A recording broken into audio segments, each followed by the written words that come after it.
na nagkasala. Nangalo niya siya, pero ang Panginoon, walang anumang condemnation. At even na hatulan siya, hindi po humatol ang Panginoon ng hatulan ng paghatol ng mga Persyo na siya batuhin hanggang sa mamatay. Now, mayroon pong tatlong tanong na aking pong i-discuss dito sa ating pong binasa na talata. Na una pong tanong, what did Jesus write on the ground? Kasi dalawang bisis siya na sumulat sa daliri niya sa lupa. Or what was Jesus writing about? Ano yung kayang isinulat ng Panginoon doon sa lupa? So, ngayon, yung dalawang tanong dito sa sa number 1, ano yung isinulat ng Panginoon sa lupa? Ngayon, tanongin ko kayo, sa palagay ninyo, ano yung sinulat niya? Kasi busy-busy siya sa pagsusulat. Ano yan? Assignment. Okay. Now, tuloy natin. Ito po. Una, mayroong tatlo na sagot. Una, we don't know what he wrote. Hindi natin alam kung ano yung kanyang isinulat. Wala. Ayon ko sa mga Bible scholar, ito yung pangatlo, na kanila pong haka-haka. Koro-koro. Na una, pangalawa, the common interpretations suggest he was either listing the sins of their accusers. So, habang yumako ang Panginoon doon sa lupa, siyempre, ang mga tao tinitingnan, binabasa yun. So, yung mga accuser kasi dito, yung mga paresyo, siguro, ang sinulat ng Panginoon, ikaw, nagnakaw ka. Ikaw ay, ikaw ano ka, may ginawa kang kalukuhan. Parang siguro mga isa-isa, nilista ng Panginoon ng kasalanan nila. Kaya daw sila umalis. And then, o kaya writing law, or writing the names of scribes and Pharisees, so they will live. Kaya sila po yung umalis. Kasi isinulat niya, yun daw yung mga pangalan daw ng mga Pariseo, isa-isa. Na mga hipokrito kayo, ano ba, gano'n. Yun ang mga sulat, isinulat na ng Panginoon. Ngayon, yan po ang interpretasyon ng mga Bible scholar. Yan ang interpretasyon nila. Kasi nga, pwede naman tayo mag-interpret ng sarili. Ano yung sinulat ng Panginoon? Ngayon, pag gusto niyo malaman kung ano sinulat ng Panginoon, pagdating sa langit, itanong niyo. Sabi ni Lord, ano ba yung sinulat mo talaga? Yung babae ng ano niya, ano ba sinulat mo talaga? Pero ako, may sariling interpretasyon din sa sarili ko. Alam mo kung bakit sila umalis, nag-alisan?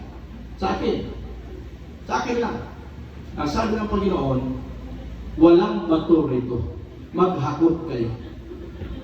Na maghakot kasi, biro mo naman bato hakutin mo. Kasi ano pang papatay sa babae? Di ba bato? Nandun sa buhanginan. Malayo pa yung mga bato. Kaya, ayaw nila maghakot ng bato. Yun ang sa akin, sa akin lang yun. Magdodi kayo na sa interpretasyon. Wala namang bubuliwan. So, yan. And then ang pangalawang tanong po ay ganito. Why did Jesus tell the adulterous woman that she should go and sin? Bakit yun ang kanyang sinabi?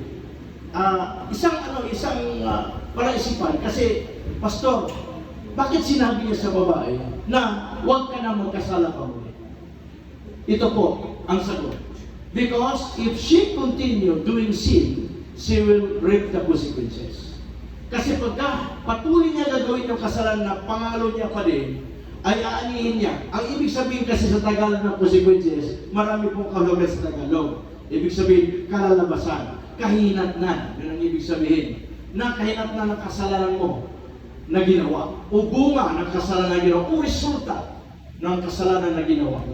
Yun yung ibig sabihin ng consequences. Kasi lahat ng kasalanan na ginawa natin o gagawin natin, mayroon hong kaugulan na resulta yan o bunga na hindi maganda.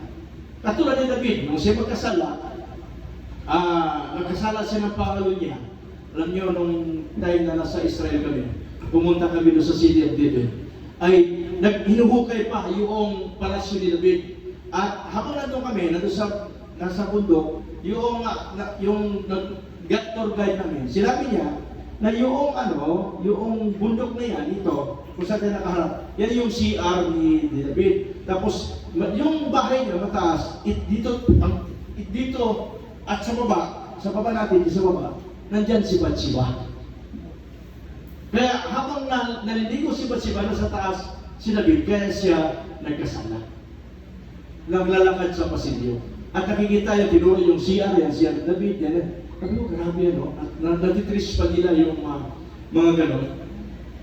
Kaya, nung magkasala si David kay Bathsheba, ang consequences niya, yung kanyang anak na si Amnon ay namatay. At yung kanyang anak na bakit napatay si Amnon? Kasi nirape niya yung kanyang sariling kapatid. Isipin mo yan. So, nagulo yung kanyang sambayan. Pangalawa, yung kaharian ni David ay inagaw mismo ng kanyang anak na si Absalom. At namatay itong si Absalom. So, grabe nangyari sa kanyang pamilya. Ito yung tinatawag na resulta ng kasalanan ni David na ginawa niya kay Bathsheba. Kaya, tayo na mga namumuhay sa kasalanan, mag-ingat tayo, baka maani din natin yung consequences na nangyari sa kanya. At itong babae ito, ang sabi ng Panginoon ay huwag ka nang magkasala, go and sin no more. Kasi, kaya sinabi ng Lord yun, dahil maaring anihin niya ang consequences, mamatay talaga siya physically. Kasi po, wala ng Panginoon, tapos magpatuloy siya sa pangalo niya, babatuhin siya hanggang sa mamatay. Para pag sinabi ni Lord, wala nang magtatanggol sa iyo. Kaya huwag ka nang magkasala ba, dahil pag nahuli ka pa nila, na nangalun niya ka, babatuhin ka hanggang sa mamatay.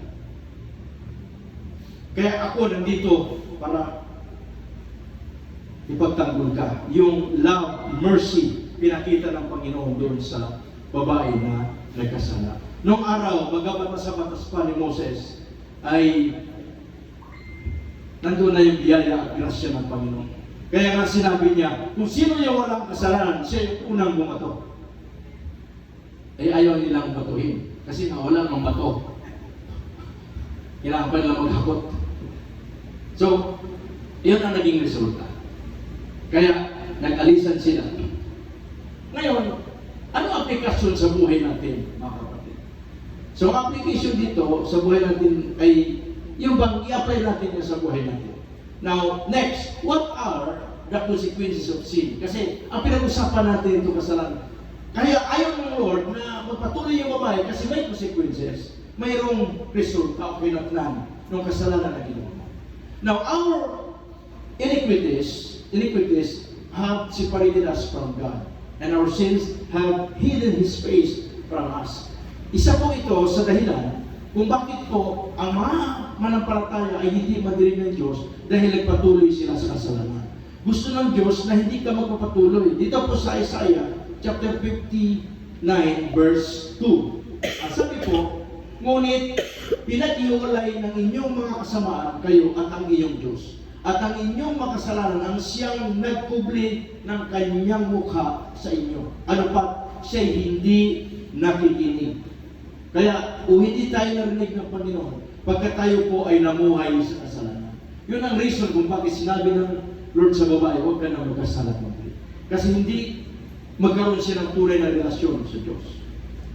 So, ganoon din tayo, maski ikaw ay Kristiyano na manampalataya, pag ikaw ay namuhay sa kasalanan, ay ang ating panalangin hanggang kisami lang, hindi ka mapapakinggan ng Panginoon. Itatago ng Diyos ang kanyang mukha sa iyo. Kasi nga, may kasalanan na yung tawag niyan ay yung wall, yun yung hindi ka makausap, hindi makarating ang panalangin mo kasi yung puso mo, yung buhay mo ay mayroong diferensya. Kaya dapat ayusin mo yung buhay mo. Now, what are isa pa, pangalawa, what are the consequences of sin? Pangalawa, we will reap what we sow.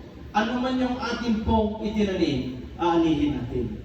Ang sabi ng Galatians chapter 6, verse 7 and 8, huwag kayong padaya. Ang Diyos ay hindi maaring lukuhin. So ang Diyos ay hindi natin maaring lukuhin. Sapagkat anumang inasik ng tao ay siya ninyong anihin. Alam kasi ng Diyos kung ano yung pinagagawa natin. Araw-araw, everyday, wala hong nagtago sa Panginoon. Maski sabihin mo, Pastor, nasa ilalim ng lupa ko, nagtago na ako para hindi ko makita ng Diyos. Kita ka pa rin. Wala makapagtago sa Panginoon, kaya hindi natin siya pwedeng lukuhin. Kaya kung ano yung itinanim mo, yun yung anihin mo, yun yung consequences, yun yung anihin mo. And then, sa verse 8, sapagkat ang nagasik para sa kanyang sariling laman ay mula sa laman mag-aani ng kasiraan. Kaya itong laman, kasi nabuhay ka sa laman, nasa laman pa tayo. Ang Diablo, gusto niya tuksoin tayo sa laman pa din. Na gusto ng Diablo na magkasala ka, mamuhay ka sa kasalanan. Lahat ng bisyo. Babaero ka, lasinggero ka, di ba? Sabongero ka. Yung mga temptation, no, sa atin, di ba? O, lahat ng ro. O, ano pa? Lasinggero. O. Basta lahat ng ro mayroon. Halimbawa, masurero. Hindi sasama yung masurero. Iba na yun, di ba? So, dito sa mundo natin ginagalawan, ay pwede tayo matukso. Sapagkat ang Diablo, gusto niya tuksoin ka para magkasala. At katulad ng babae, naroon niya siya, naroon na panahon yun. Kaya nga nahuli siya. So, kailangan ikaw ay, pag ikaw ay manampalataya, pag mayroong nanlukso sa iyo, pag-isipan mo ng mabuti. Hindi lang 100 times, thousands times ang isipin mo, ano pag ginawa ko ito, pag pinaturan ko ito, ano ang consequences nito? Diba? Pagka ako'y bumigay dito, ano ang mangyayari sa akin? Yun po ang lagi kong iniisip, mga kapatid. Kasi hanggang ngayon, naawa si Macy sa akin. Sabi niya, kawawa naman yung asawa ko. Matanda na, may nanlukso pa din.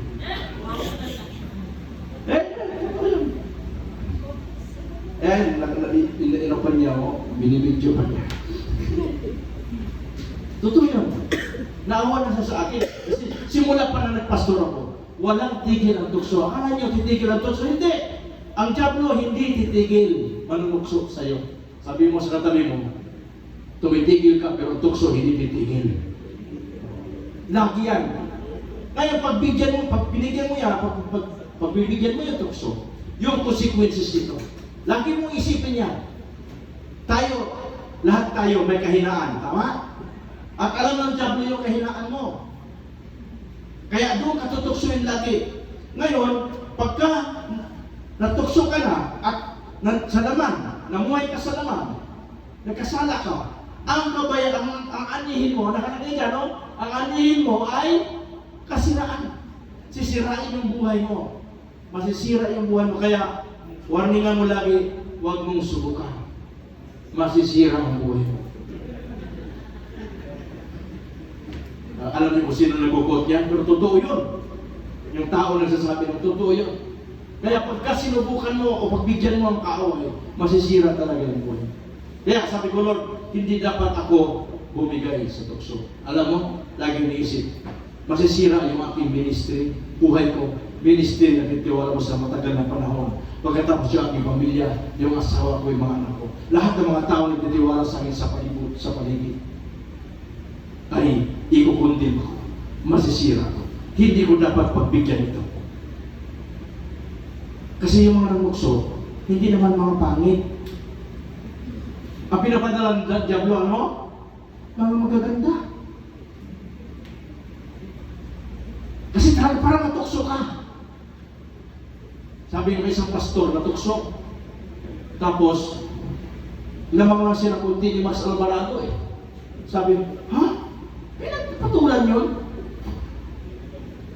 Alam niyo mga kapatid, walang maganda pugi dito. Ang tukso laging nariyan. Ngayon, hindi pinag-usapan yung itsura mo rito. Ang pinag-usapan dito, mga kapatid, paano kasirain ng Diablo? Para hindi ka na makapagpatuloy sa paglingkod sa Panginoon.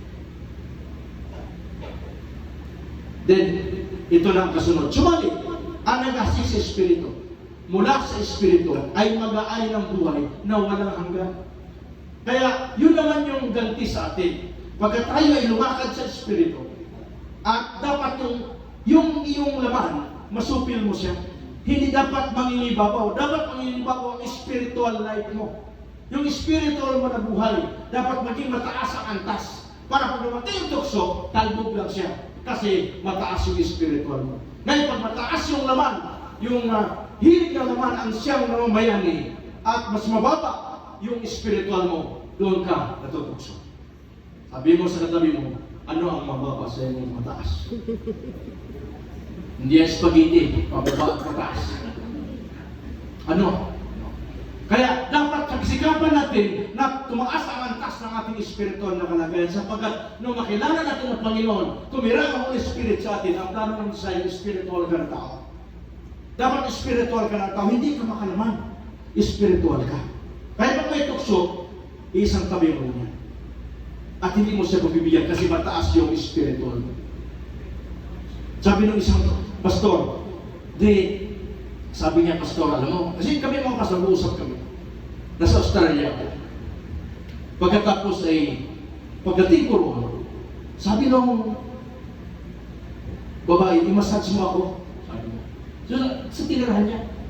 Pagkatapos, pag nakita na, wala namang damit. Tumakbo siya. Tapos sabi niya sa kapatid niya, ano ba yung sinasabi? Sa pumasok, gano'n ang ginawa ko. Eh, pero kapatid niya, ay, sorry kuya, kasi sabi niya magpamasahe lang eh. Hindi, akala ko naman may saplot eh. Di pwede. Muli siya. Alam mo, pagkatapos noon, nilapitan ng babae yung kapatid ng pastor. Tinapik. Alam mo, yung kapatid mo, totoo siyang pastor. Sinubukan ko lang talaga siya. Isipin mo, may mga kalakay, sinusubukan lang tayo. Lalo na kayo, social media. Susubukan lang tayo. Kaya mag-ingat kayo. May mga CCTV na ngayon, sisakan. Ingat kayo. Kasi baka mapublish kayo na ganito na mahirap yun. So, ngayon, pag ang resulta, pagka ang spiritual na buhay mo ay mataas, ano ang anihin mo? Mag-aani ng buhay na walang hanggan. Doon sa langit. Ngayon, mag-enjoy na natin yung everlasting life na ito. And then, patungong langit na yan. Kasi yung spiritual mo, inalagaan mo yung antas o taas ng iyong spiritual na buhay. Mamuhay tayo na mayroong kabanalan sa madaling salita. Mga kapatid. And then, pangatlo, the ultimate severe consequences of sin is death.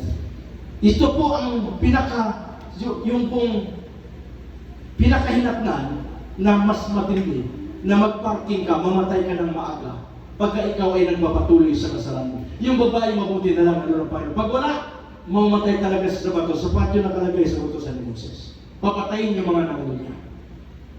Pero, nandun ang Panginoon, kaya siya nakaligtas. Physically. Now ngayon, hindi lang ito physical, spiritual na kamatayan din. Ezekiel chapter 18, verse 4. Lahat ng buhay ay akin. Ang buhay ng ama at ng anak ay akin. Ang kaluluwa na nagkasala ay mamamatay. So, may kaluluwa ang tao. Ang tao nasa laman, pero may kaluluwa at espiritu. Ngayon, itong kaluluwa na ito, hindi ikaw ang may-ari. Ang may-ari ng ating kaluluwa ay ang Diyos na buhay. Maging ang anak mo, hindi ikaw may-ari niya, nakalagay dyan, ang Diyos ang may-ari. Kaya ang ating kaligtasan, individual, kanya-kanya, hindi pwede. Pwede ba, iligtas mo ako, Berto? Ikaw na lang muna ang, isama muna ako dyan. Ikaw na muna magsimba, then pagkatapos niyan, dalawa tayo sa langit. Hindi. Kanya-kanyang kaligtasan. Kasi, individual, lahat tayo may kaluluwa, at ang may-ari ng ating kaluluwa, ay walang iba. Ang ating Diyos. At ang sabi dyan, ang kaluluwa ng kasala ay mamamatay. Kaya pag tayo nagpatuloy sa kasalanan physically, pwede po tayo mamatay. Dahil sa ating kasalanan na ginawa. Pero, huwag natin hayaan na mamatay dito. Amen? Dahil sabi sa Romans chapter 6 verse 23, for the wages of sin is death. But the gift of God is eternal life in Christ Jesus our Lord. Kaya, ang kabayaran talaga ng kasalanan ay kamatayan. Pero, yung kalooban ng Diyos sa atin ay buhay na walang ganito. Ito'y walang bayan, libre na ibinigay ni Jesus sa mga taong gustong mamuhay na kasama niya. Libre yan. At walang bayan. And then ang pangatlo, na tanong, how can we go and see no more? Ito na, dito na sa application natin. Kasi yung babae, sinabi ng Panginoon, go and see no more. So, sa ating buhay, bilang mga Kristiyano, yung babae, I believe, bitin lang eh. I believe, yung babae na yun, ay talagang namuhay din yun ng maayos na. Hindi na nangangalo niya. I believe na bago ang kanyang buhay. Nung sinabi ng Panginoon, go and sin no more. Nabago yung buhay ng babae. Ako'y naniwala ko na. Bagamat wala natin mababasa na pumalit yung babae na nagsabi, salamat Panginoon dahil ako ngayon ay namuhay na may kabanalan. Pero I believe ganun yung nangyari. Kasi na-encounter niya mismo ang Panginoon sa kanyang buhay. So pag na-encounter natin ang Panginoon sa ating buhay, alam niyo mga kapatid, mahirap magkasala pagka alam mo na si Kristo ay nasa iyo. Mahirap mamuhay sa kasalanan. Hindi pwede talaga namuhay siya kasi mayroong conviction. Ang Holy Spirit na nagsasabi siya, huwag ka na gagawa ng kasalanan. May nagsasalita sa loob. Maliban na lang kung iba ang nagsasalita sa loob yun. Dapat yung Holy Spirit nagsasabi sa loob. Ngayon, yung tanong sa atin, para maiwasan natin, anong gagawin natin? Now, number one, we must stop sinning. Yun ang solusyon. Yung babae, huminto siya. So, ganoon din. Pag ikaw ay namuhay niya sa kasalanan, pastor, hindi na ba ako pwede magkasala? Pwede ka magkasala kung gustuhin mo. Kasi mayroong free will yung tao. Kaya lang, piliin natin na huwag magkasala at mamuhay sa kasalanan. Yun ang dapat piliin natin. Now, John chapter 5, verse 8 to 15, hindi natin mabasahin yan. Ito yung istorya ng isang lalaki na paralitiko na nakalagay dyan na i-move na natin. I-ano ko na, summarize ko na lang. Na araw ng Sabat yan, hindi dapat magpagaling ang Panginoon. Pero nakita niya yung lalaking lumpo at nakatingin sa kanya. And then sabi ng Panginoon sa kanya, buhatin mo ang iyong higaan. O bumangon ka, buhatin mo ang higaan. At binuhat na niya, pag bangon niya, bigla siya lumakas yung paralitiko ito, yung lumpo na ito. At siya po ay nakalakad. At sa bandang huli, sa verse 15, kung verse 14 na lang, itaas mo ulit. Ang sabi niya, pagkatapos ay nagkabuhan si Jesus sa templo at sinabi sa kanya, tingnan mo, ikaw ay gumaling.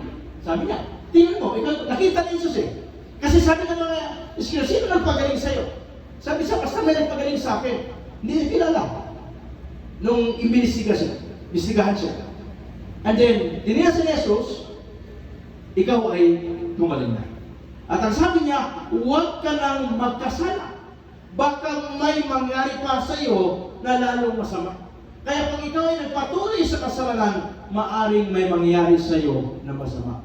Sabi mo sa katabi mo, huwag ka magpatuloy sa pagkasala. Sa kasalanan. Kasi maaring may mangyari sa iyo na masama. Yun ang ibig sabihin ng Panginoon dito. So, itigil mo. Kaya kung mayroon ka, kasi mayroon tinatawag kasi po mga kapatid, maski Kristiyano ka, dahil nagkahinaan ka, may tinatawag na habitual sin. Yung habitual sin, ang dami na akong deliverance dyan, iba-ibang klaseng kasalanan mga kapatid. Na maski Kristiyano siya, mayroon pa rin siyang ginagawa na hindi maganda. Ayaw niya, pero lagi niya ginagawa. Ang tawag dyan, habitual sin. Maliit man o malaki na kasalanan pa rin. May sabihin, Pastor, maliit lang naman yun. Ano lang, tigim ka lang eh. Isang baso ng ang una. Hanggang sa naging isang galon na. Naalala niyo si David na isang tingin lang. Tapos, nag-isip siya hanggang sa siya nagkasala. Dito sa ating mundo na ginagalawan, si Jesus, Di ba high-tech na ngayon? High-tech na, di ba? Si Jesus sabi niya, sa mga alagad niya, pag tumingin kayo sa isang babae, isang lalaki kasi, sabihan niya alagad, na mayroong masamang pagnanasa, nagkasala ka ng Panginoon niya sa iyong puso. Tama? Yun ang sabi ng Panginoon. Eh ngayon, Pastor, sa lalaki lang yun. Eh, pati babae din. Pag ikaw babae, pag nakatingin ka sa lalaki, na mayroon kang masamang pagnanasa, nagkakasala ka na rin. Kaya, lahat tayo high-tech na eh. Tingin lang eh. Tapos, nag-isip ka ng masama sa puso mo, nangalunya ka. Kaya, ilang bisis ka na nangalunya. Marami ka nang tinignan. Ilang bisis ka nangalunya. Hindi mo na mabilang. Pero salamat sa biyaya ng Diyos, kasi mayroong solusyon. Pagka ikaw ay nagkasala, lumapit ka sa Panginoon. Kaya yung mata natin, lagi natin at sa puso, erase agad. Erase, cancel, and delete. Pagka mayroong hindi maganda na nakikita. Sabi nga, di ba, first look ay hindi ka pa daw nagkasala. Second look, kasalanan. Kasi unang tingin, binalikan mo pa. Di ba? Nagkakasala ka na ron. Sa akin naman, maski ilang tingin pa yan.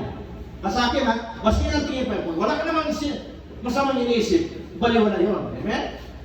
Kaya sabi nung isa, kaya sabi nga, biro ka. Pagkatingin ka, kasi first look daw, hindi naman kasalanan. Tagalin mo lang tingin. Tagalin mo lang. Kasi first look, huwag ka lang second look. Pero sa akin kasi po, maski ilang tingin pa yan, basta wala kayo iniisip na masama, walang problema. Amen? Ang problema, pag nag-isip ka ng masama. At tandaan natin, pagka tayo ay nagkasala at hindi tumigil sa pagkakasala, ay maaring lalo masama pa yung mangyayari sa atin. Kasi yung lumpo, kaya siya nalumpo, dahil mayroon siyang ginawang kasalanan. At yung kasalanan na yun ang dahilan kung bakit nalumpo siya. Hindi naman sinabi rito kung anong klaseng kasalanan ang ginawa niya. Ang Panginoon lang nakakalam. Kaya sinabi ng Panginoon sa kanya, tinignan siya. Ikaw ay gumaling at huwag ka nang magkasala. Baka may mangyari pa sa iyo na lalong masama. So yun ang yun sa babae. Ang lalong masama, papatayin ka lang hanggang sa babatoy ka hanggang sa mamatay ka.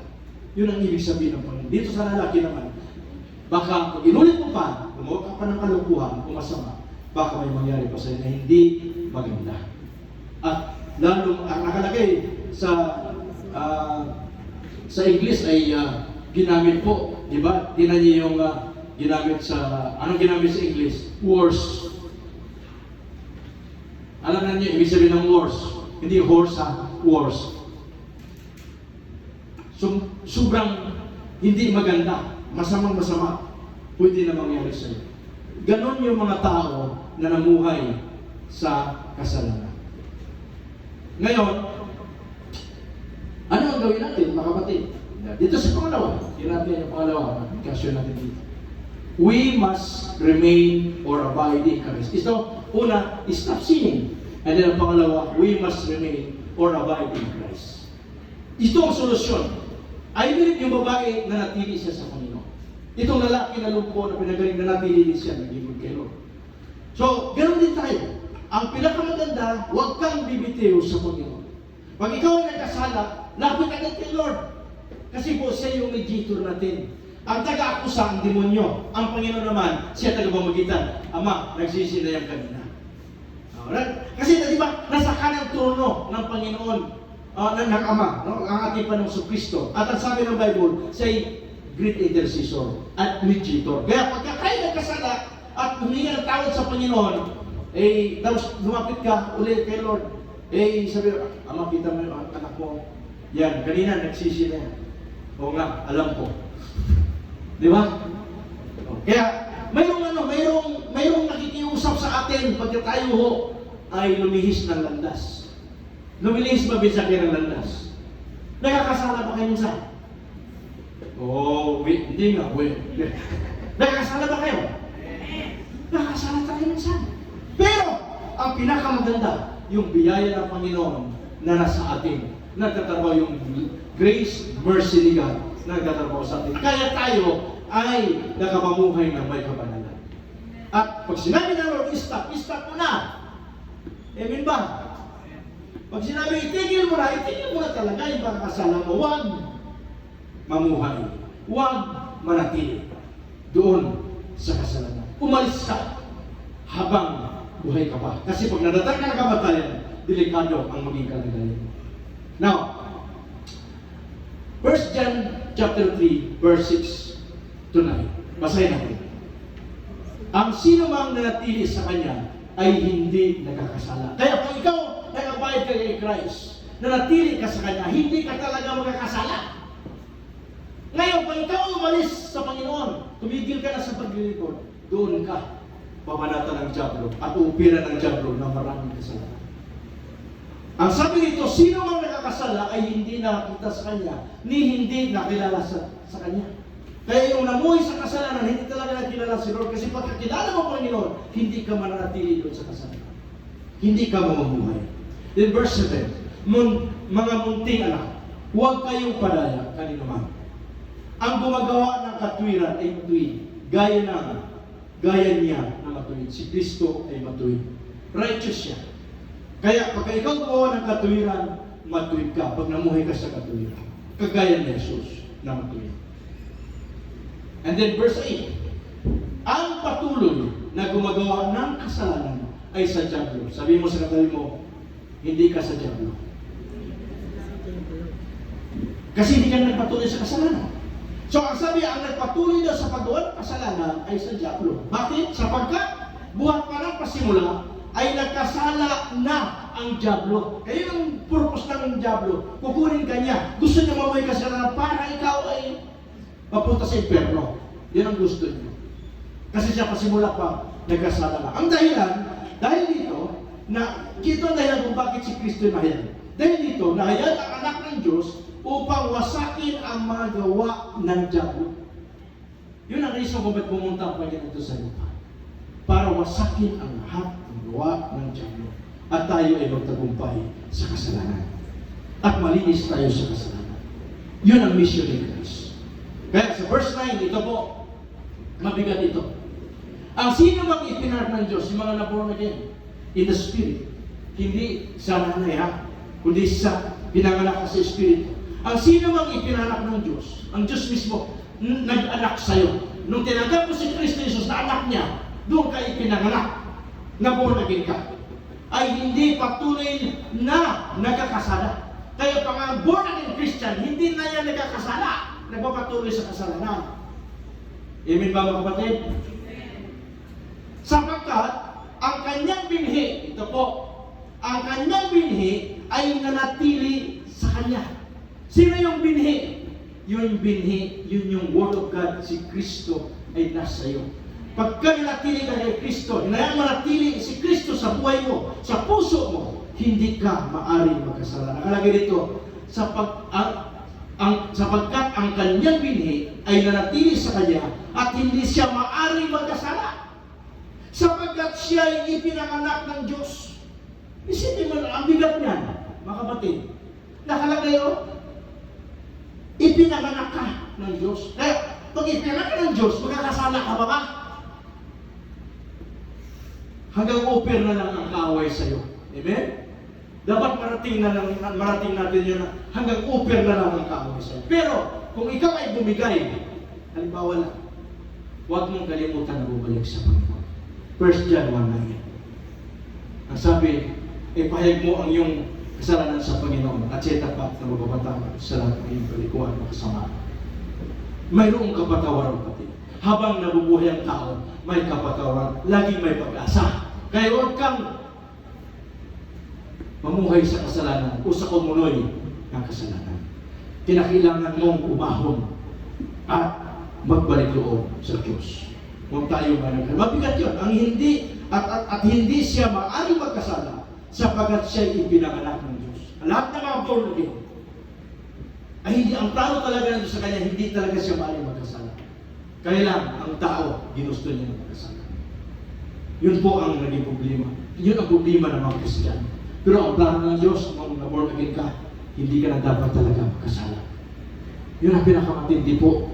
Bihira lang itinuro yan. Pero yun ang nakalagay sa Bible. Sapagkat siya ipinakansya. At totoong born again ay talagang tumatanggi sa kasalanan. Sabi mo sa katabi mo, tumatanggi ka na sa kasalanan ngayon. Mula sa gabi ito, alam na natin, kaya lahat tayo ay tanggi. Di ba? Pagka nabintangan ka, ay hindi naman totoo ipaglaban mo. Amen? Pag hindi mo kasalanan, huwag mo angkinin. Kasi hindi mo naman talaga kasalanan.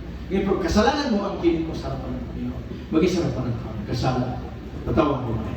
Ang Diyos natin ay Diyos na magpapatawad. Amen, mga kapatid. Kaya pag nagkasala natin sa Panginoon, balik agad kay Lord. Sabi, Lord, patawarin mo ako sa aking mga kasalanan. At ang Diyos ay nakandang patawarin mo tayo. I-conclusion mo. Kasi po doon sa Mosaic Law, ang demand po, ang mga nakasala ng adultery ay batuhin. Kaya sabi ng Panginoon, sino ang hindi nagkasala sa inyo, unang bumato sa babae? Mabuti na lang ngayon, wala nang gano'n sa atin. Binabato ko na lang ng salita. Hindi na talaga yung bato na ipapukul sa iyo. Yan ang salo. Di ba? Kaya, nung sumulat na Panginoon sa lupa, kanya-kanya siya nagkalisan, pulasan sila, takbo sila. Tumakbo sila lang, may pulasan. Kasi nga, alam nila na sila rin ay may kasalanan. Pero yung, sino walang kasalanan? Diba? Yung magkasalanan, ayaw sa probinsya. Eh, si Berto, yung nagdako na ano? Nagdako na ano? Nang baboy namin sa manok. Eh, nakita ko, tinuro ko na siya, takbo na siya agad eh. Takot na siya. Baka kuyubin siya ng tao. Pero, ito po, tira ninyo babae. Hindi siya tumakbo. Nagkasala siya. Kasi alam niya, kasama niya Panginoon. Amen? At alam niya, mahal siya ng Panginoon. So ito, but Jesus offers a path of grace and mercy combined with a call to walk in righteousness. So yun yung offer ng Panginoon. At dalawang talata na iwan ko sa inyo, mga kapatid. Saan pagkatapos? Ephesians chapter 2, verse 8. Sapagkat sa gaya kayo'y naligtas sa magitan ng panampalataya. At ito'y hindi sa magitan ng inyong sarili. Ito'y kaloob ng Diyos. Sabi natin kaloob ng Diyos. Kaya hindi tinaligtas sa ating sarili sa panampalataya mo sa Panginoon. Kaya manatili ka sa panampalataya, manatili ka sa Panginoon, para yung kaligtasan na nasa iyo ay manatili rin hanggang langit. And then, sa 1 Peter chapter 2, verse 24. Tumayo tayo at basahin natin dito, lahat tayo tumayo. At gusto kong basahin natin ito, verse 24. Lahat tayo magbasa. 1, 2, 3, basa. Siya mismo ang nagdala ng ating mga kasalanan sa kanyang katawan sa punong kahoy, upang tayo'y mamatay sa mga kasalanan at mabuhay sa katuwiran dahil sa kanyang mga sugat ay gumaling. Imagine ninyo mga kapatid, bago ko mag-pray, si Kristo mismo ang nagdala ng ating mga kasalanan sa krus.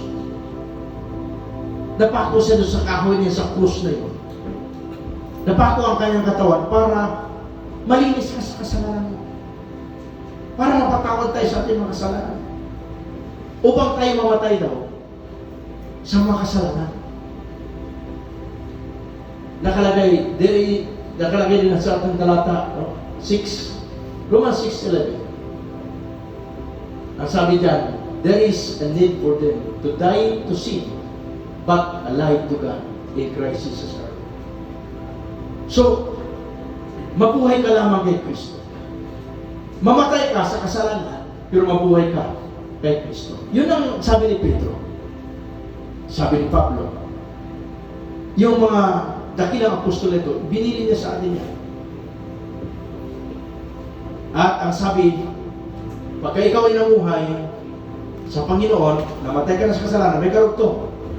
At mabuhay sa katuwiran. So yung buhay mo ngayon, ilaan mo sa katuwiran, hindi sa kasamaan, ni sa kasalanan. At hindi lang spiritual na kagalingan na binigyan ng Diyos sa iyo. Dahil sa kanyang mga sugat ay gumaling kayo. Spiritually, pinagaling tayo dahil sa dugo o sugat ng Panginoon na natamo niya doon sa krus. Gumaling ka ngayon, spiritually. Meron tayong tunay na relasyon sa Diyos And di kung mayroon din tayong karamdaman o sakit, physically, maaari din tayong pagalingin ng Panginoon. Hama na kayo po tayo.